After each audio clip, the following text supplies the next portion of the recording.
Os 2 primeiros dias da pré-temporada, ou shakedown oficial da Fórmula 1, chegaram ao fim. Foi o primeiro contato de algumas equipes após a realização de seus testes oficiais privados. E pode-se dizer que este foi o início oficial das atividades da Fórmula 1 em 2026 como novo regulamento, os testes que estão sendo realizados em Barcelona. Ainda restam 3 dias, nos quais os pilotos precisam dividir seu tempo de trabalho, já que só tem 3 dias de testes autorizados.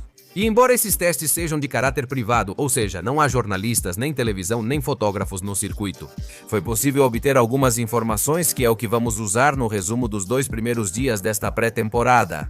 Entendendo que a maioria do que vamos contar aqui serão os relatos que as próprias equipes da Fórmula 1 forneceram à imprensa, além dos dados que a imprensa conseguiu obter dos diferentes dias de testes e de suas fontes privadas.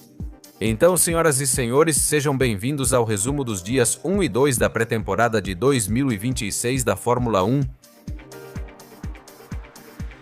Red Bull foi a única equipe a usar segunda e terça para treinar no circuito de Barcelona-Catalunha. E desde segunda-feira tem sido uma jornada marcada por surpresas bastante positivas para a equipe, já que eles demonstraram confiabilidade ao conseguir acumular um monte de voltas nesses dias. O que parece algo extremamente positivo levando em conta sua posição como novos fornecedores de motores. O responsável por pilotar o carro na segunda-feira foi Isack Hayar, que pôde aproveitar um dia aparentemente sem problemas e só na segunda conseguiu dar 107 voltas, em um dia em que ao final Hayar comentou que se sentiu confortável com o carro e que suas sensações foram melhores do que esperava no início, tanto com o monoposto quanto com a unidade de potência. Ele terminou a segunda-feira com o suposto melhor tempo, que foi de um 18:59, mas como sempre em relação aos tempos, isso não significa nada, ainda mais nesta pré-temporada, onde há muito segredo.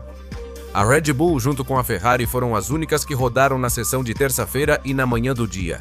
Max Verstappen foi o responsável por pilotar o carro e jornalistas notaram que nas primeiras horas ele trabalhava com sensores no monoposto. Seu primeiro contato foi bom, apesar de uma pequena saída de pista que causou bandeira vermelha, sem consequências. E ele continuou andando até que a chuva acabou aparecendo no circuito, limitando seu turno de pilotagem a 27 voltas por causa da chuva que caiu na pista. Seu melhor tempo foi de 1:20, mas a Red Bull decidiu colocar Hayar para a sessão da tarde e assim deixar o último dia completamente para Max Verstappen. Conseguiu completar um total de 50 voltas até que sofreu um acidente na curva 14, com o qual infelizmente seu dia terminou ali. Apesar do incidente, Hayar não teve lesões em um dia que pareceu pouco produtivo para a Red Bull devido a toda a chuva que acabou caindo na terça-feira. Ainda assim, a equipe das bebidas energéticas acumulou um total de 184 voltas até agora. E as impressões relatadas são positivas para uma equipe que estreia como construtora em 2026.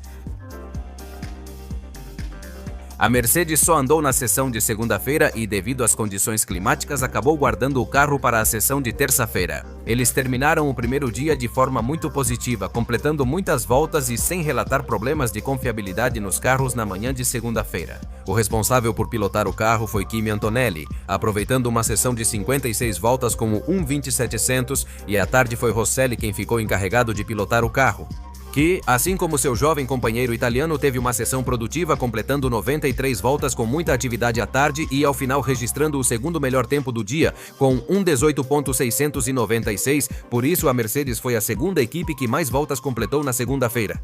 E deixa claro que, pelo menos por enquanto, a confiabilidade parece positiva. Vamos ver a partir do terceiro dia como evoluem as sensações com a Mercedes. Mas pelo menos por enquanto, os alemães parecem estar confirmando a confiança depositada neste regulamento técnico. A Ferrari apresentou seu carro nesta terça-feira, após não participar da segunda. E Lewis Hamilton e Charles Leclerc compartilharam a pista nas sessões da manhã e da tarde, sendo o monegasco o primeiro a entrar em contato com o carro. Porém, a chuva no circuito afetou o plano de Leclerc. Mas mesmo assim ele conseguiu aproveitar uma sessão produtiva de cerca de 64 voltas antes de passar o carro para Lewis Hamilton à tarde. O britânico esteve em toda a sessão da tarde, mas também foi afetado pela chuva e não conseguiu dar voltas em pista seca para testar o carro. Mas mesmo assim conseguiu completar 50 voltas antes de ser interrompido pela bandeira vermelha provocada por Isaac Hatcher. Por sua vez, Leclerc, quando foi entrevistado, acabou confirmando que eles se concentraram em garantir que tudo estivesse funcionando corretamente. E no geral, a equipe Ferrari aproveitou um amplo percurso de 114 voltas sem nenhum tipo de problema. E que mais adiante, nesses dias, eles passarão de simplesmente dar voltas para entender o carro a testar o desempenho. Outra equipe com motor Ferrari também fez muitas voltas, mostrando que a unidade de potência italiana é confiável. e isso é um aspecto extremamente positivo para começar este 2026. Veremos como se desenvolvem os próximos dias, mas pelo menos por enquanto as coisas parecem boas para a equipe do cavalo rampante.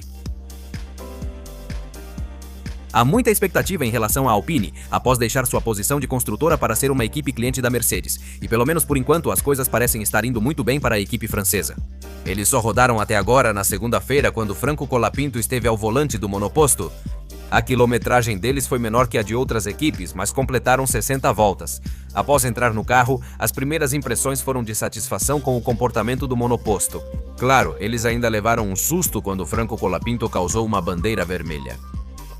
Otto ficou parado na pista por um aparente problema de confiabilidade, resultado do sistema de refrigeração do monoposto, mas o próprio Colapinto conseguiu voltar aos boxes, a equipe conseguiu trabalhar no carro e ele retornou à pista. Depois ele terminou a segunda-feira com o terceiro melhor tempo do dia, marcando um 2700. Agora, resta saber se eles voltam amanhã ou apenas na quinta-feira para completar os 2 dias restantes. Mas por enquanto as coisas parecem estar indo bem com a equipe Alpine e o otimismo continua no ar. Haas surpreendeu bastante até agora, mesmo tendo participado apenas na segunda-feira. E o carro esteve sob o comando de Esteban Ocon, que se dedicou a rodar, rodar e rodar, completando 154 voltas. Isso mostra a confiabilidade das unidades de potência da Ferrari e a solidez atual do time norte-americano. O melhor tempo supostamente registrado por Ocon foi de um 20.301, mas na verdade, como sempre, isso pouco importa. O que realmente importa são os quilômetros, porque mais quilômetros se traduzem em mais dados e mais informações, e é justamente isso que a Haas conseguiu. No entanto, o próprio Ayoko Matsuo comentou que em cada volta eles tiveram algum problema para resolver, mas que isso não os impediu de continuar rodando, o que é extremamente positivo. As coisas estão boas por enquanto para a Haas, veremos se conseguem confirmar nos próximos dias. A equipe B da Red Bull teve Liam Lawson na segunda-feira, em um dia de alta quilometragem e poucas surpresas, assim como outras equipes. Embora, é claro, tenha havido um pequeno susto quando Lawson ficou parado na pista por um aparente problema de confiabilidade, mas isso não impediu que ele continuasse depois e conseguisse completar 88 voltas no total. Lawson afirmou estar contente e sente que agora os pilotos têm mais ferramentas para fazer a diferença com o carro. Alguns jornalistas também observaram que o V-Carve apresenta um conceito interessante de 2 aerofólios na dianteira. Conceito interessante que ainda precisa ser avaliado nos testes. Por hora, a Racing Bulls espera pelos 2 dias restantes. Vamos ver se retomam amanhã, quarta, ou deixam para quinta e sexta.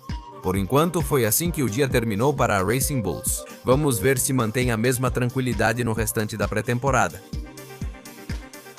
Cadillac teve um começo difícil, como já era esperado, e só saiu na segunda-feira. E sua quilometragem foi muito limitada, resultado de problemas que surgiram com o carro. Como a equipe previa, Bottas esteve na sessão da manhã e só conseguiu dar 33 voltas antes de ter que guardar o carro por problemas no próprio carro. Pérez saiu à tarde, mas só completou 11 voltas e a maioria foram voltas de instalação. A equipe só queria checar o carro após problemas relatados na primeira parte da pré-temporada, mas isso não diminuiu o otimismo na Cadillac. Eles sabiam dos problemas e até Checo Pérez acha positivo que apareçam para que busquem soluções. Inclusive, Bottas manteve o otimismo, dizendo que este primeiro dia foi de ajustes e, com sorte, o restante dos dias será muito mais tranquilo para a nova equipe norte-americana. Até agora, a Cadillac completou 44 voltas neste primeiro dia. E vamos ver se eles vão para a pista na quarta-feira ou se esperam até quinta e sexta para retomar a ação desta primeira pré-temporada de 2026. Audi não começou bem a pré-temporada e também tem pouca quilometragem e problemas no carro. Bortoleto conduziu o monoposto na segunda-feira, mas após 27 voltas causou uma bandeira vermelha ao parar na pista e não pôde retornar. Aparentemente, a Audi já identificou o problema e busca solucioná-lo nestes dias.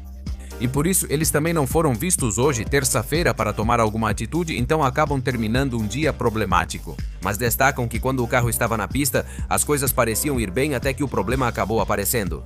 Vamos ver se eles conseguem resolver o problema e estar em melhores condições nos dias restantes que ainda tem para rodar, mas é inegável que pelo menos o início deles foi um pouco complicado. Senhoras e senhores, com isso encerramos o resumo dos 2 primeiros dias da pré-temporada 2026 da Fórmula 1. Vocês devem ter notado que não mencionamos McLaren, Aston Martin e Williams, pois não participaram e a Williams nem vai participar desta pré-temporada. Teremos que esperar até o Bahrein para vê-los e aguardamos que McLaren e Aston Martin coloquem seus carros na pista nos próximos dias. Nós estaremos aqui para trazer o resumo, muito provavelmente amanhã, na quarta-feira, para termos um panorama geral muito mais amplo. Então, pelo menos nosso resumo desses dias termina aqui. Deixem nos comentários suas opiniões sobre os primeiros dias da pré-temporada e expectativas para o restante. Sou o Skyline Racing. Nos vemos nos próximos resumos que forem saindo desta pré-temporada 2026 da Fórmula 1.